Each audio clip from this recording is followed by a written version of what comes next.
Assalamualaikum warahmatullahi wabarakatuh. Before I explain what the material that I will present, so let me introduce myself first. My name is Arifah from T3 Accounting PSDK Madiun. I'm in class A.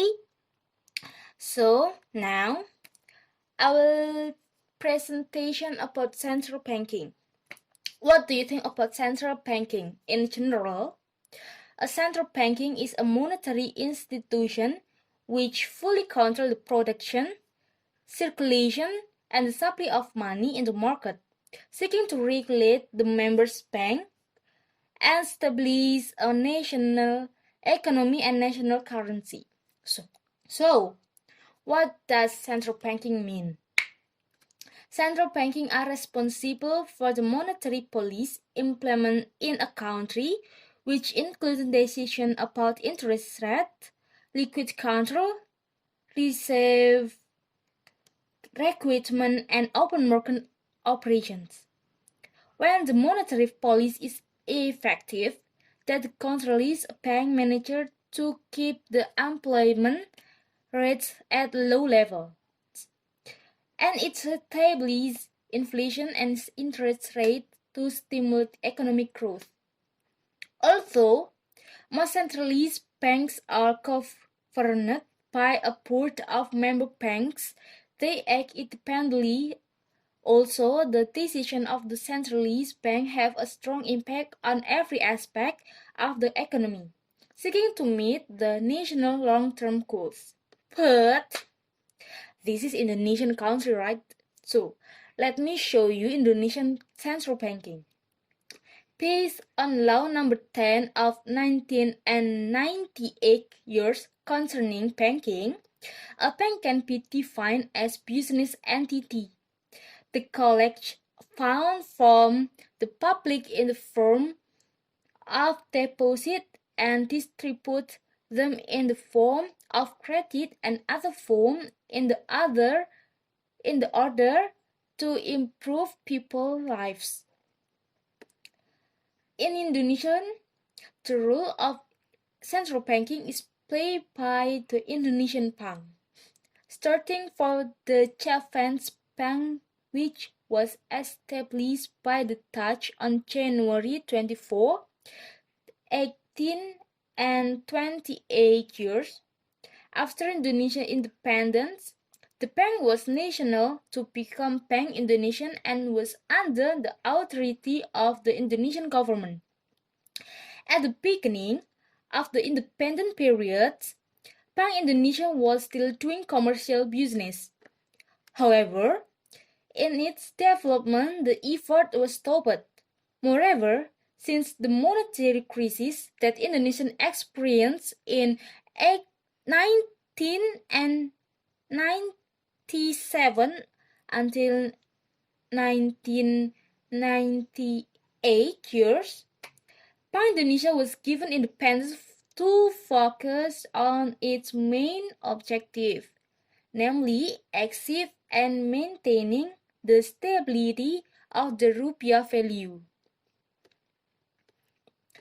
This is purpose or function of the central banks in Indonesia especially.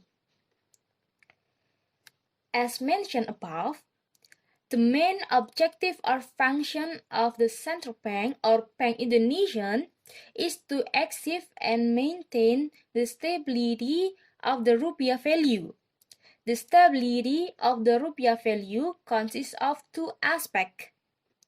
Number one, the stability of goods and service, which is reflected in the stability of the inflation rates in Indonesia.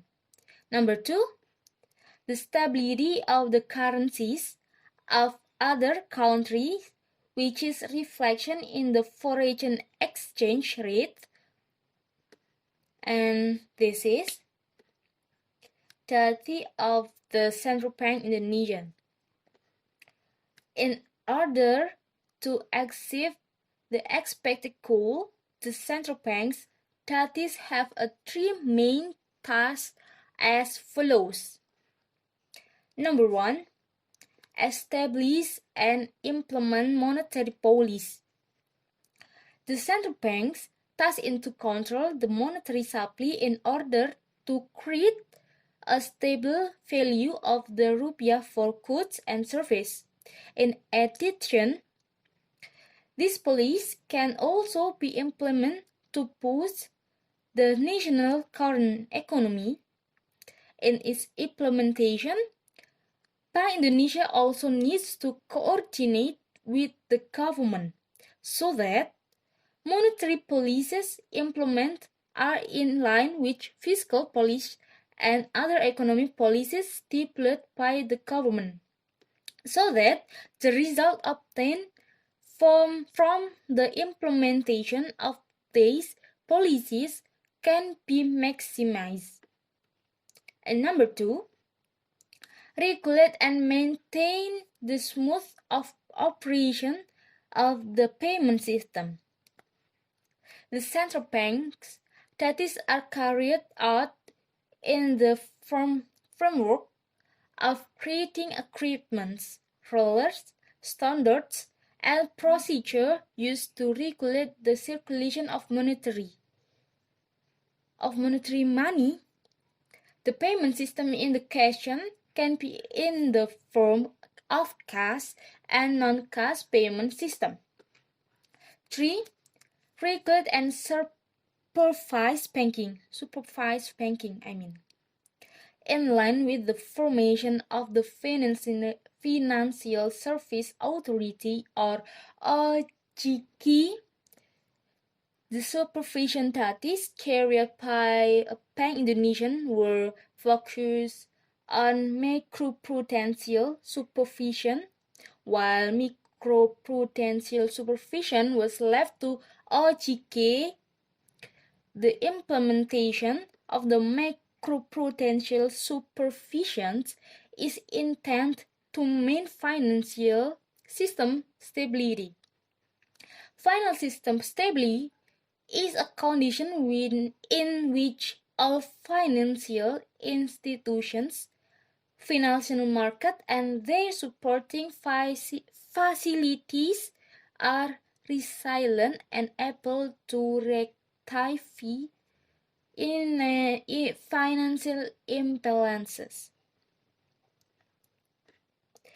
This is authority of Bank Indonesia. 1. Establish and implement monetary policy. Central bank authority relating to the task of setting and implementing monetary policy, which includes 1. Discount rates, minimum reserve from commercial banks and arrange for credit or financing. 2.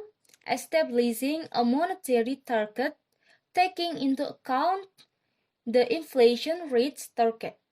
Number 3. To exercise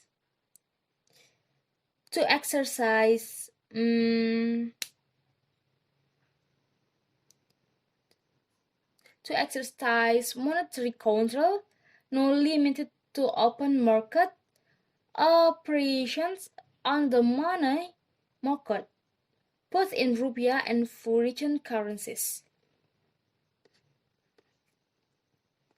2. Regulate and maintaining the smooth operation of the payment system. Authorities relaxing of their task of regulating and maintaining the smooth operation of the payment system, which including 1. Determine the use of a payment instrument or instrument. Implement and in point 2, implement and give approval and license for the operation of payment system service. In point 3, require payment system service providers to submit reports on their activity.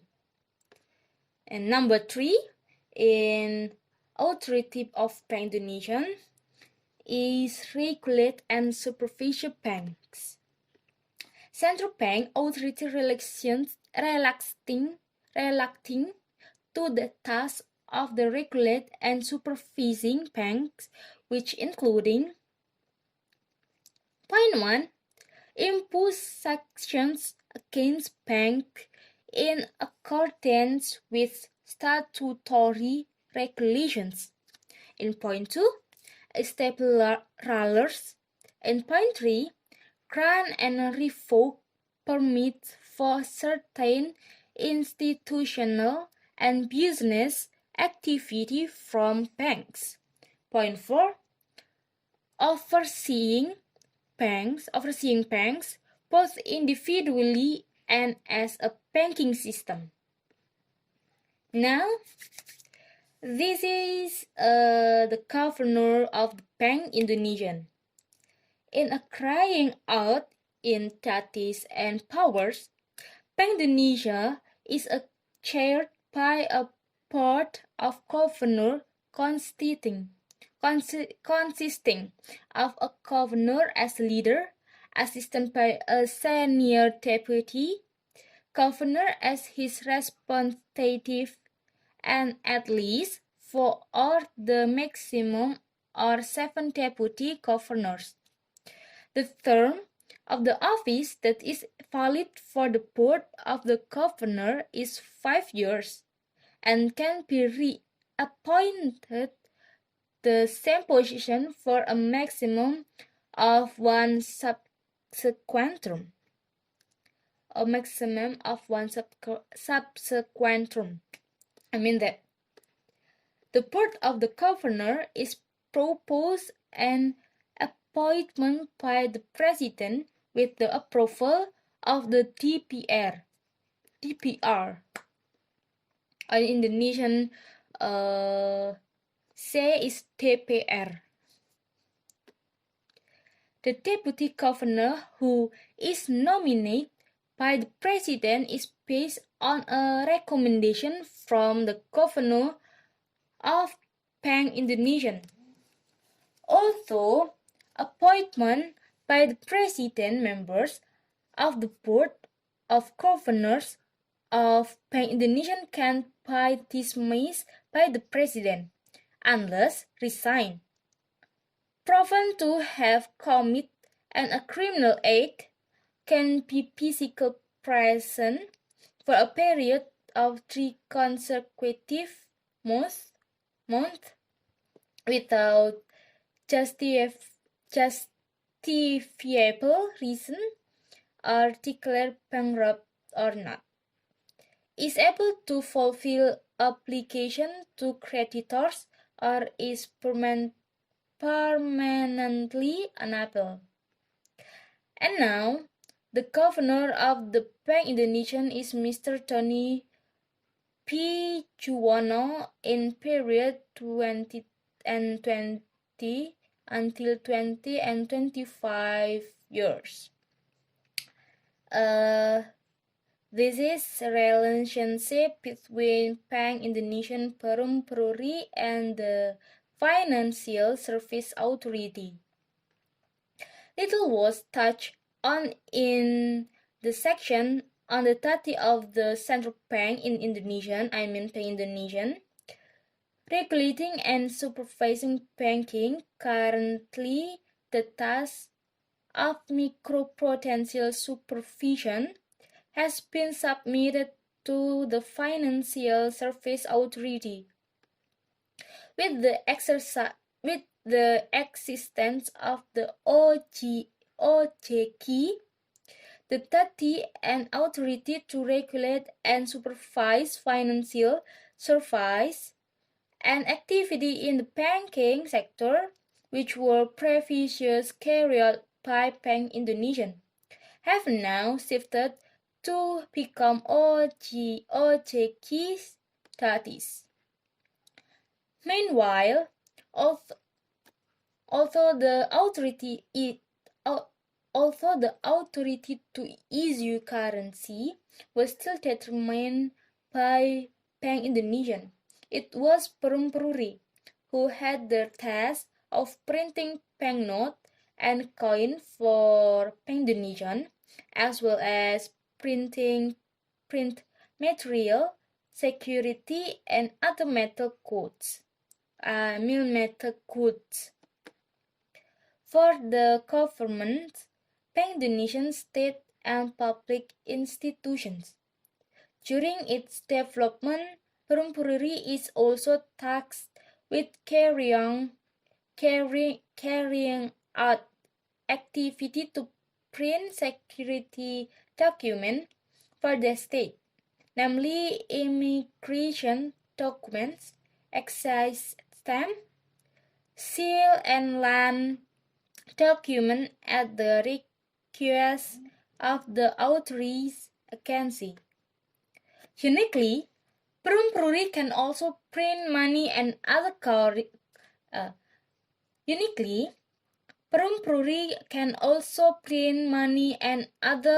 countries' security documents at the request of the country concerned.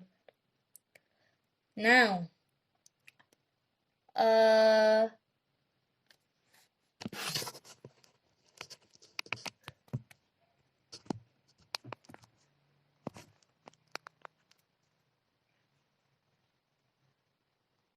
someone take question. The question is, what are the main objectives of the Bank Indonesian as the central bank of the Indonesian state? A. Reach and maintain rupiah stability. B. Perform microprudential surveillance. C. Carry out microprudential supervision. D. Establish and implement monetary policy. E. Regulate and maintain the smooth operation of the payment system. And the answer is point A. Achieving and maintaining the stability of the rupiah is the goal of the central bank in Indonesia, which is manifest in the stability of goods and service, as well as stability against the currencies of other countries. And answer point B. They are the dati of the OJK, while answer point C, D, and E, they are the datis of Bank Indonesian. So this is the answer. And now I will close the present. I will close this presentation. And thank you for your attention. I'm sorry for my mistake overall. So thank you.